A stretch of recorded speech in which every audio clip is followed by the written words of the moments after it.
Hey, IT Nation, Sean Lardo here again for another installment of the Wise Up podcast.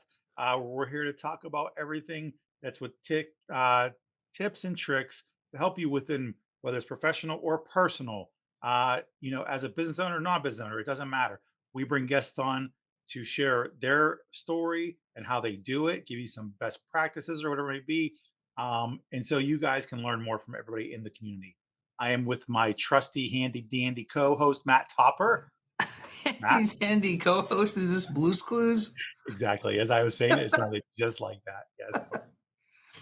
Yes. How are you doing, Matt? I'm doing awesome. It's an afternoon recording today, so I got my Dunkin' ready to go. Oh, Dunkin'. It's such a bad coffee, but okay. But if Dunkin' wants to sponsor this, then it's great coffee. Yes, exactly. Yes. So we're in this.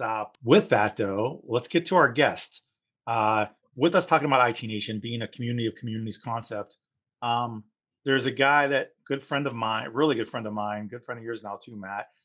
He's in the space everywhere somehow. It's weird how he's so connected. He's my my yin to my yang when it comes to user groups at this point. He's the facilitator for Central Mafia User Group. He's also an MSP. He's part of the executive leadership team of the MSP, not the owner. And I would say what his title is, but it's like 17 different words in his title, so I'm not going to pretend. I've already tried. Yeah, that's the first interview question. Say your title. Yeah, right. It's going to have to be because God only knows. VP of blah blah blah blah blah blah blah. We'll ask him. He literally is involved in so many different things within helping everybody. He's a huge proponent of partner-led conversations and really just being that go-giver. So without further ado, I'm going to bring on my brother from another mother, Juan Mack. Hey. How's it going, guys? Hey, Juan. Hey, this is weird, huh? I'm interviewing you. Oh, we're going to go. Yeah. Continue the Blue's Clues theme here. Yeah, he has a kid, obviously. Here he goes. Got to recite everything. Got to do it. Yeah. So, how are you, sir? I am doing well. Cold is over here, too. Cold as over here? Yeah, it's cold over here. Yeah. It is, very cold. 9 degrees right now. And I will say indoors, not like Matt that, likes to go out and put himself through that misery. Right. So there's one thing to that, because coming in from that after the run, that feels awesome. It never feels awesome after a run. That's why I don't do it. It's no. And Juan can't do it because he can't wear his cycling gear.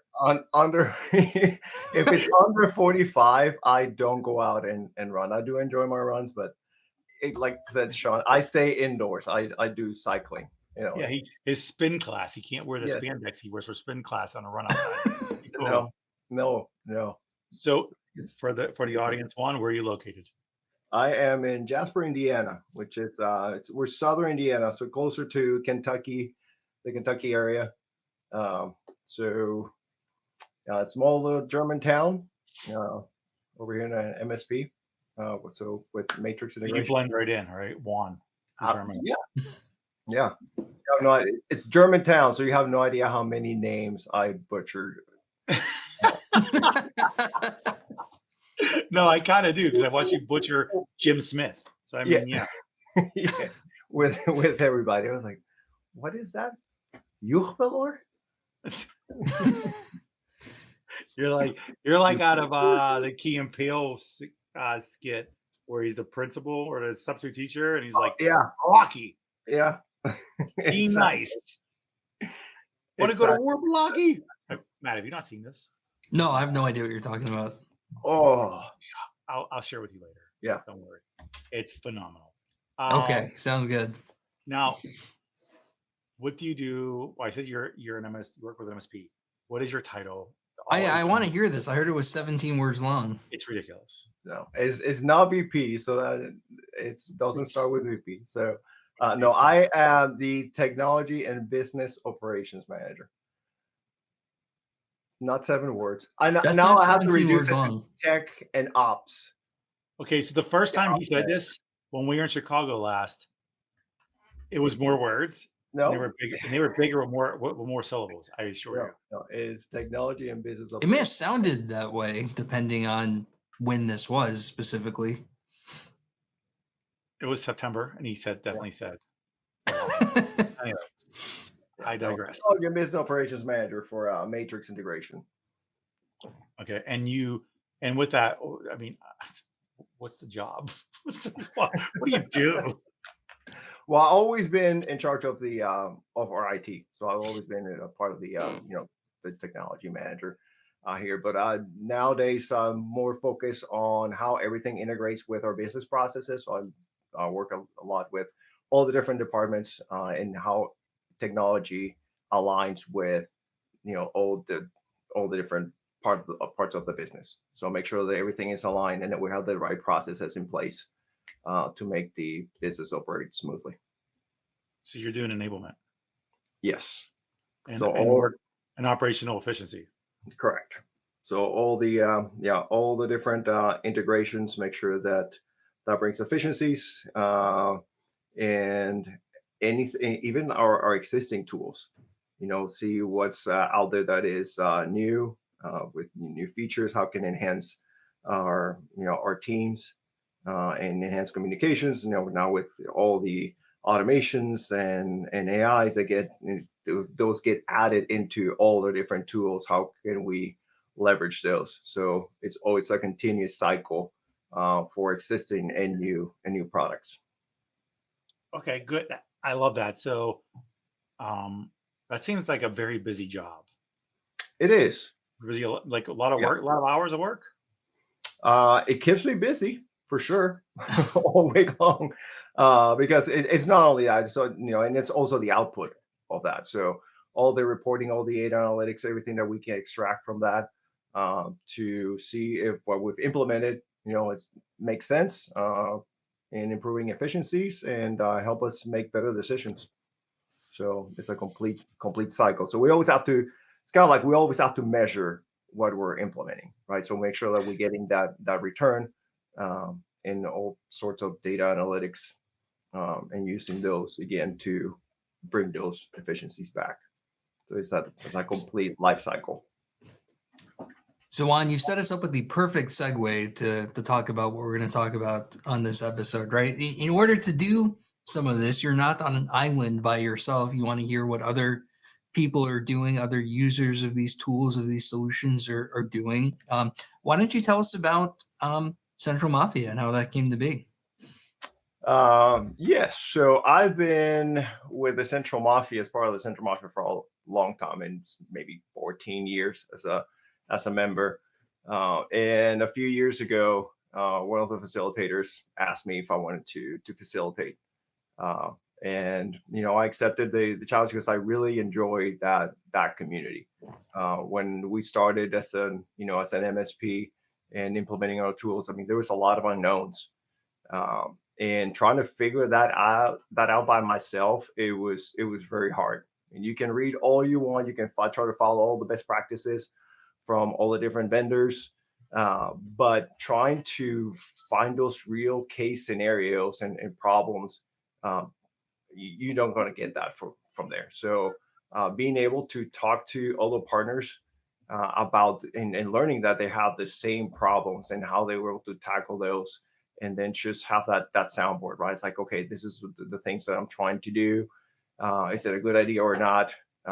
And just get that feedback was very valuable.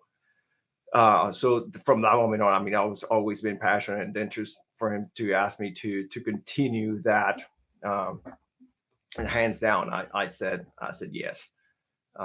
And then we've been trying to just to continue to grow that community, and as new partners come in, new MSPs, new vendors, new solutions. It's good to hear what others have to say about that. And even if when we're thinking about doing something, just putting it out there to see what other tools, um, other partners are using, or what other processes are they implementing. They're that still follow those best practices, because there's somebody else, there's always somebody that is doing something a little bit different, that really you can implement in-house, and make that difference. So it's always good to hear from everybody. So we're trying to continue to, just to grow the community. So I want to come back to the benefits of community and what you're getting out of it. But you mentioned that you're trying to grow it. And one of the things that I think is awesome about this particular group, this particular community, is that Central Mafia is not really a corporate user group. It's not like this big vendor thing. How do you go about growing that? What's it look like? How do you find new people to join it? So we reach out to pretty much everybody, because I mean, when you think about all the different divisions in your company, for an MSP, you have your sales team, you have a marketing team, you have your technicians, you have your business owners, and all of them have all those different functions are very specific. And in order to be successful, you want all those different team members to be successful, right? And there's some things that the business owner might know part of it, but it's really not doing that work, right? So for a technician, so how can, if I'm a technician, how can I manage trouble tickets more efficiently? How can I respond better? Or even if I want to propose new tools, because those we get the feedback internally, we get the feedback from our engineers. They've seen a new tool, how can they bring those in? So I think that the secret here is just to reach out to everybody, and at the same time create content, because we do a lot of educational content. So our goal is bring members in by in picking their interest on education. So if we educate your technicians, your marketing team, your sales team, your leadership, right, we all have that interest, and I think that's how can bring that community, because we bring more members from all sections of the organization, and it allows us to again to interact. And what we do is we have a Slack channel to allow everybody just to go in and just post that question out there, because we want that interaction. That's kind of like the first way to, how do I raise my hand and ask for something, ask for assistance, and to reach out to the community. We get together every so often or for a physical events, but in the in between we have our live streams as well. But what do you do when there's not a specific live stream? What do you do when there's no a specific live event? So then we have that other channel of the Slack, just to try to communicate, and we encourage everybody to go in there, not only to ask a question, but to at least say, yeah, I have that same problem. I don't have the answer. I would like to hear about that, and then somebody to chime in and just provide any of those, any ideas. And we've seen quite a few cases like that. And even with also with the vendors, we have a lot of partners that go in there. It's like, does anybody have any experience with X? And somebody will. It's like, okay, I want to hear how do you implement it, or I want to hear your thoughts, because we're thinking about establishing a partnership with that particular vendor. Or does anybody know a vendor have a solution for X? And there might be 5 different ones out there. So I think it's all that interaction when you just get out of that of your bubble and talk to all partners. And the nice thing about the MSP community is that we are so open to collaborate and share our ideas. So that's kind of like the trick there. So reaching out to everybody inside the organization on all different departments. So Juan, I think I saw you on social media, LinkedIn, YouTube, live streams, all that stuff, like all over the place before I even met you, right? And why is that so important? That's a huge part of how you guys came to be and why you're so well known. Why is that so important compared to just Slack, right? Hold on. Ask him how comfortable he was with it in the first place. Yes. Very, Oh, yeah. I'm sure. No, he hated it. It's been an evolution. Yes. Yeah, when we first, yeah, when we first started with the user group, it was, it was, hey, let's go ahead, and it was basically an introduction. Let's go ahead and introduce the speakers, just the agenda for the day, and And then what happened, Juan? then I met Sean, and we started, we started talking about, like, hey, how can we grow this? How can we make it more active? And then basically, we have to create all these different streams, like to reach out to all the partners. So yeah, we started doing the webinars and the live streams now, and recordings, and I get a little uncomfortable every now and then. I mean, extremely nervous. Sean just even calls me. I was like, "What is the matter with you? Are you nervous?" I was like, "Yeah, I know." Case in point, physical meetup last year, maybe it was, and or 2 years ago, I forget. And he's got the PowerPoint up, and he can't say anything that's on there anymore. He's just he's rambling, and I'm sitting there, and finally, I was like, "I'll take over. I'm going to get up and start speaking for you," because he was just so out of it, which is perfectly fine because we all have it. But I would tell you, Juan from has been night and day from where he was. Because when I first met him, he was like, "Yeah, cool, we'll talk." And then it's like, "Okay, get in front of me." He's like, "Oh, let's not talk. Yeah, We can don't introduce." put me out there unprepared. And it was just like, it's been one of those that it has to be on the spot, right, and be able to react. And yeah, it's been a growing experience. I think now with the user groups, when we meet, I mean, sometimes we're just there, and it's like, hey, let's go ahead and do this, and all of a sudden we just do it. So it's become easier and easier, which is, it's been rewarding because it's been a growth experience for me, being able to do that. So yeah, we created all these different ways to reach out to the partners. I mean, the live stream, we have the YouTube, so everything that we record goes into our channel. We use it for, for future reference, or even to go back and to promote it, for all those new partners that come in. We always say, hey, go to the YouTube channel, because you'll be able to see all the things that we're doing, uh, and also on, a lot of postings on LinkedIn. Originally, it was, we were just I was just posting those to promote the user group, because I had all those different connections.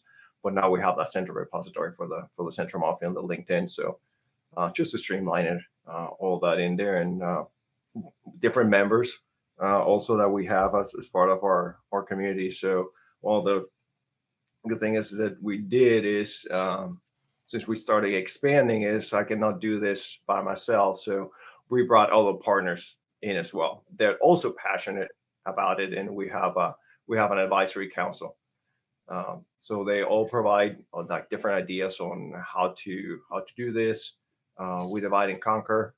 So everybody, has been given like different, kind of like different responsibilities to help us out with that as well, and to reaching out to vendors.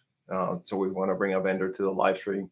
They might have an idea. A couple of the ones that we had last year came from the advisory council, and then just create that connection with the other partners. So you mentioned physical meetups, right? How is that different, and how does that complement the virtual communities and the live streams and the webinars? What's different, and how important is it to have physical in-person meetups in addition to the virtual online presence? Uh, it's a completely different experience. So the on the live streams and the webinars is all that education, right? It's just to keep the community engaged. But for when it comes to time for the physical, it's, we get that one-to-one interaction with all the partners, and we also do, try to do a fun event just to, create that networking and camaraderie with everybody.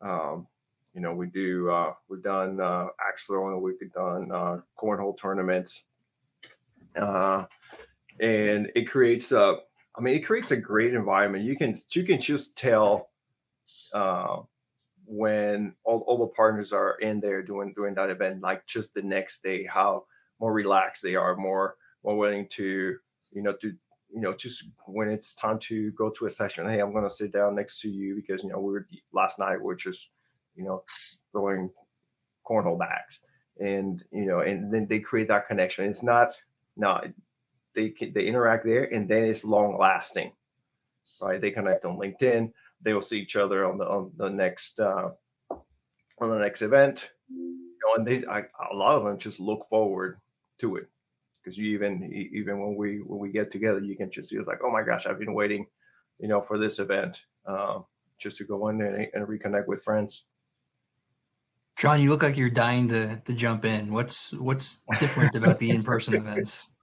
I don't know, because Juan covered everything from Genesis to on the seventh day. No, so from my perspective, I feel that people come to physical events for three main reasons, right? And people can dispute this, but my experience is this, and it could be other people's other things, right? But one is they want really good content that's applicable to them, right? They want to get something out of it, that they're learning something, right? The manner in which it's delivered varies, but as long as they know, and Juan had referenced this even before about based off of what they do in their company, they want to be able to see that there's stuff there for them. Like I do client success. There's client success going on here, education. They want to do that. The second thing they want to know is they want to be able to network and collaborate with their peers to learn that's that osmosis learning, right? Being side by shoulder to shoulder, talking about things, talking through whatever. Third is entertainment, right? That free flowing enjoyment of engagement together, I think, is an important thing. I don't know many IT people, especially MSPs, that loved being in school.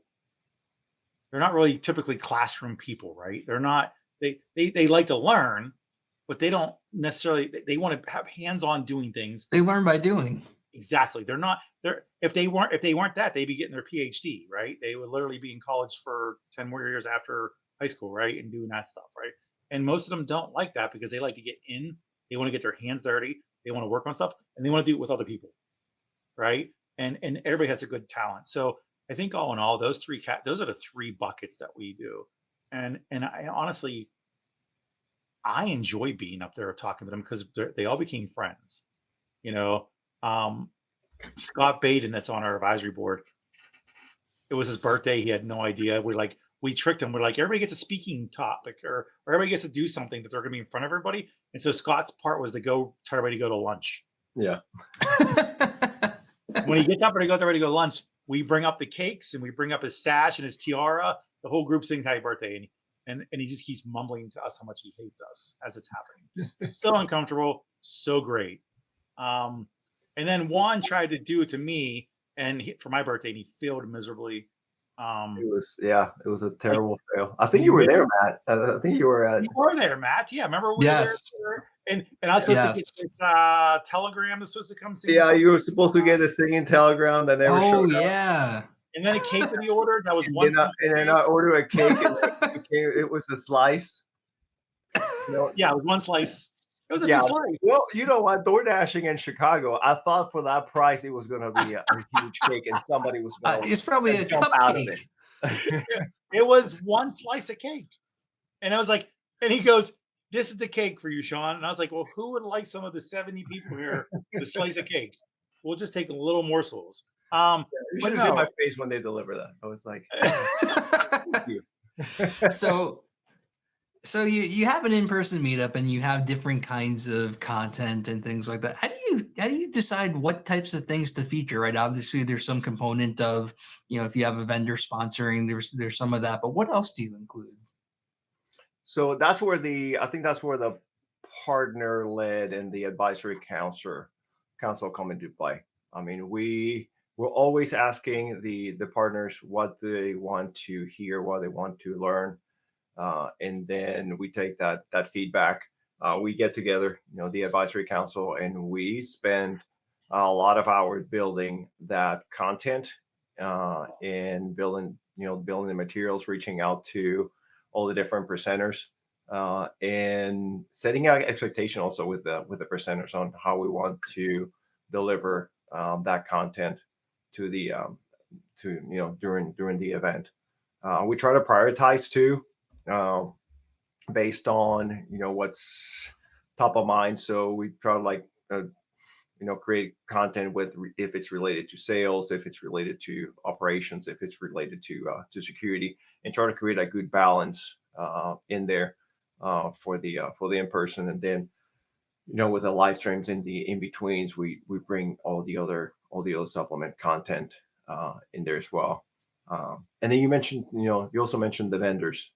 So we do reach out to the vendors. And I think that's another great opportunity for the partners to talk to the vendors that come to the events, because you have that smaller setting, so you get that time to go out and sit it with them, during lunch, during the breaks. They're always there, so you created some more like an intimate um, setting to find out more of what they have to offer.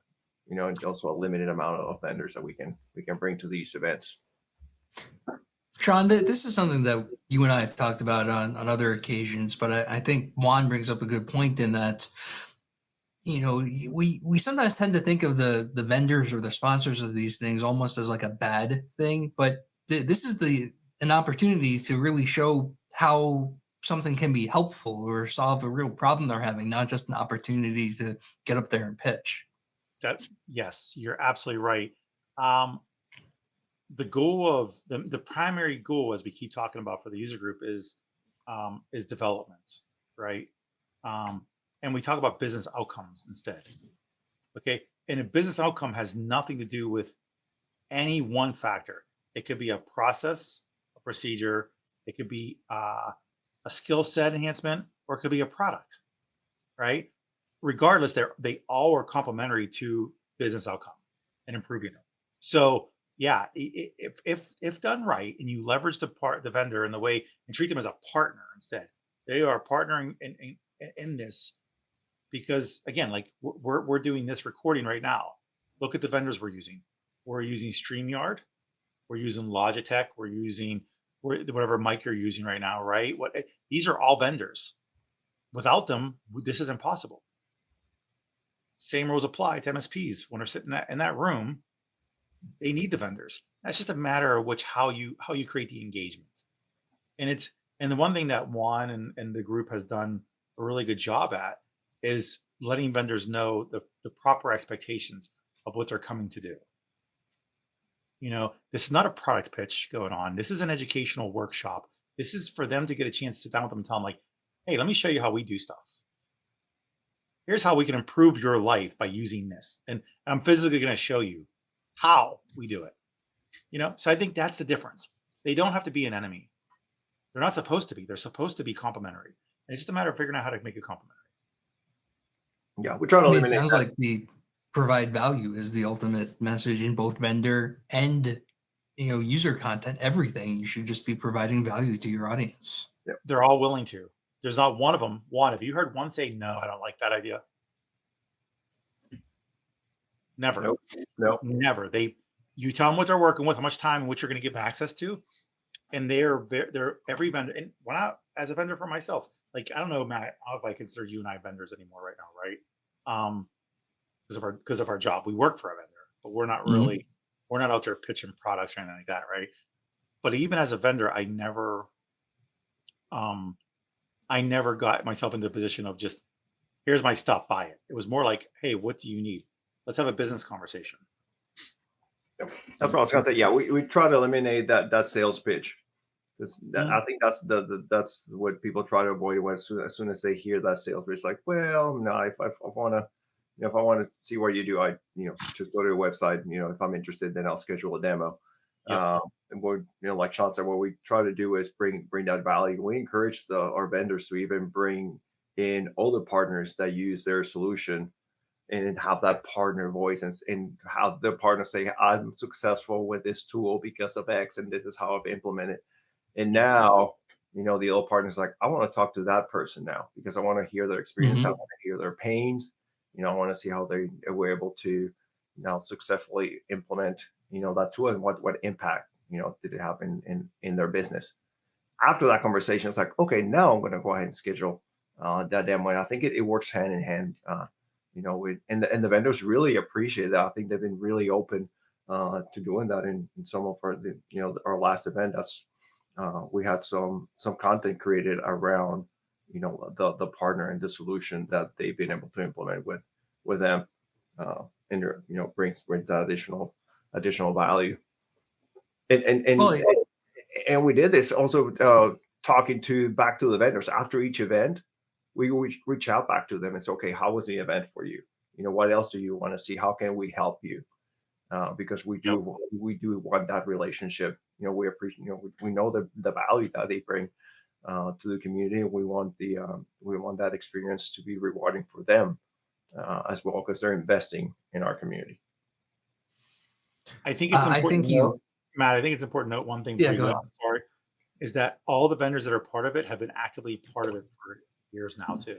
They continuously reinvest in it because there's value for both sides. I'm done. It segued perfectly. I was going to point out that this goes back to something you said at the beginning, Juan, and that is the ultimate value as someone to be a member of something like a user group or a peer group is that you run into these are other people who have the same problems I do, and there are different ways to solve it. And maybe someone found a creative way. Maybe a vendor has a good answer to a problem you really have, as opposed to showing you a problem you have.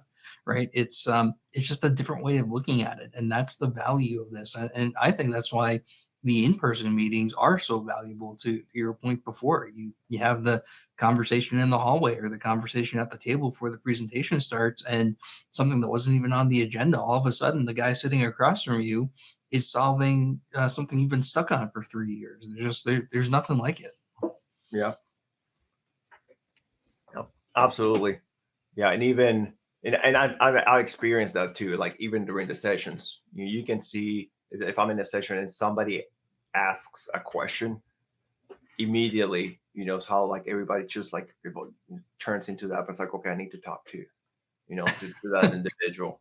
And during breaks, during the lunch, you just walk around and you can just hear that, all those different topics happening all over the place, and it's amazing. It is rewarding, by the way. Yeah. It's extremely rewarding. So let me go drill down with that. What is the most rewarding thing about starting and growing a community for you? For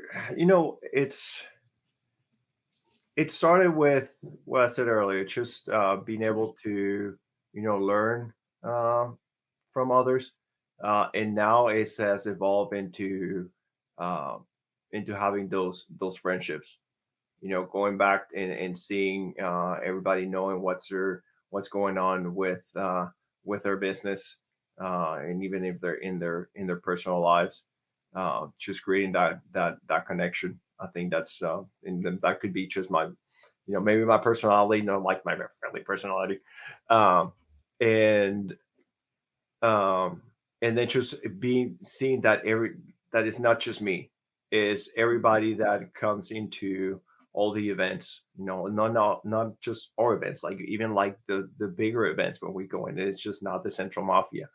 We go there and we see each other, like like we haven't seen each other in years, and then and having those connections, I think it's been rewarding.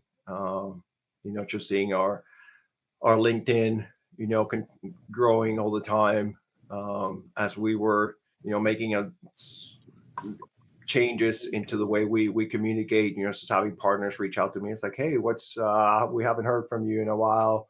It's everything's still okay. And then we just came out with a newsletter. That's what I'm referencing to. I used to send out all the emails myself. Now we have a platform where we can send out the newsletters. So somebody was like, hey, I haven't got emails from you. It's like, oh no, here's the newsletters coming out here in a couple of weeks.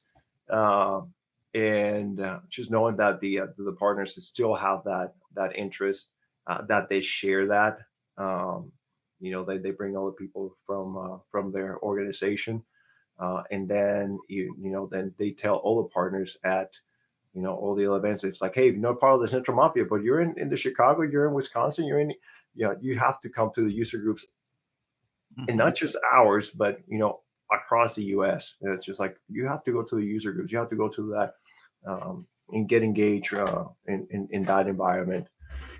For that, just that's the reason. That's just the sense of community, the sense of learning from each other, and learning from partners, and having all that content that's just going to help them grow.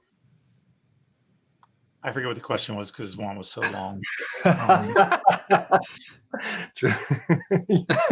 right. Well, we have time for one more question, and Juan, we asked this to everyone. You got. Do you have a good answer, Sean? I had an answer. Okay. Was asked the Okay, question. so the question was, what's the most rewarding part of growing the user group and being part of it? Okay. Simple. There's a couple things. One is and we interviewed a bunch of these guys in Chicago in September, and two of the guys we established it's date night for them. It's the only time they live in the same town, but they never see each other. The only time they actually hang out is when they're at this event. One, so it brings together new friends and long-lasting friends, right? Gives them a chance. Two, so that's rewarding for me because it's like we're actually able to help them get together, right? Two, watching younger people come up through the journey and develop and learn from the others, and then they come up and they talk to us and they thank us for the things we've done to help them, which I didn't think anything about it because I just thought like, hey, we can get people together, people can learn things, and you get to know how it impacts their lives. Three, to Juan's point, we see them at the larger events, and they're now promoted, and people are sharing real success stories as a result of meeting each other. And then four, last but not least, is I get to see my own friends and make more friends from this too, which we become long-lasting friends. Like this group is so strong and tight. It's so nice to have that. Literally, Juan, I want to venture to say that we see at least 3 or 4, if not 10 or 12 of the people in our group at other physical events at every event we're at. Yeah. It's nice. Everywhere. Yeah. Everywhere. And across the entire North America, wherever I go, I see Central Mafia people at an event every single time. The end. All right. So we always end the show with the same question. Juan, if you've seen an episode or installment or edition, depending on what kind of mood Sean's in during the intro, the way we end the show is to ask if you could give our audience, our listeners, our viewers, one habit that they should start or stop, in this case, to either get more involved or to get something more out of being part of a user group, what would that be? If I can give one to start, is to let your guard down and start, just try to find a way to join any sort of community group, and be open to share, and at the same time be open to receive that criticism, because I don't think there's such a thing as a bad idea. There's always room for improvement. So in any way or shape or form, that if you could just join any sort of group that's going to help you be better, just come in with an open mind. Sean? I think that's a fair comment to make. It takes a village to raise a child, right? As they say, it takes a community to raise a business, to raise a career. I don't think any of us that are in this session right now talking made success all by ourselves, right? Nope. Somebody helped give you some guidance along the way. Maybe a dozen or two helped you. So Juan's absolutely right. You got to be open-minded and willing to ask for the help, and then willing to apply the help. Not all help is going to be good for you, right? Not all advice is what you should take, right? It's based off where you are in your career or your development in general, and it's based off what you're trying to accomplish. But there's a lot of good stuff out there. There's a lot of people that have experienced a ton of things that are giving you advice on a daily basis. Why not leverage it? And make friends. The more friends, the line is better. It's something that's more important of who you know, not what you know. That's always a good way to start, because who you know is going to teach you what you know anyway. It's true. Good. Mic drop. Mic drop. I mean, All right. Well, this turned into more me interviewing both of you, which is fine. Fantastic. Juan, Sean, any last words before we depart? Besides, thank you for coming on. We do appreciate it. Sean thanks himself for coming on. Sean, thank you. You're welcome. I enjoyed my time. Me too. Very well put information. You know what? I tried. I prepared for this. Thank you. All right. To you, Juan. Yes.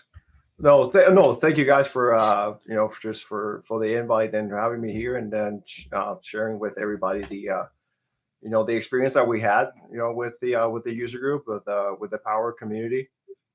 We still continue to grow, and we're always looking forward to our new members and seeing everybody out there in any of our events, either virtual, physical, or the larger ones.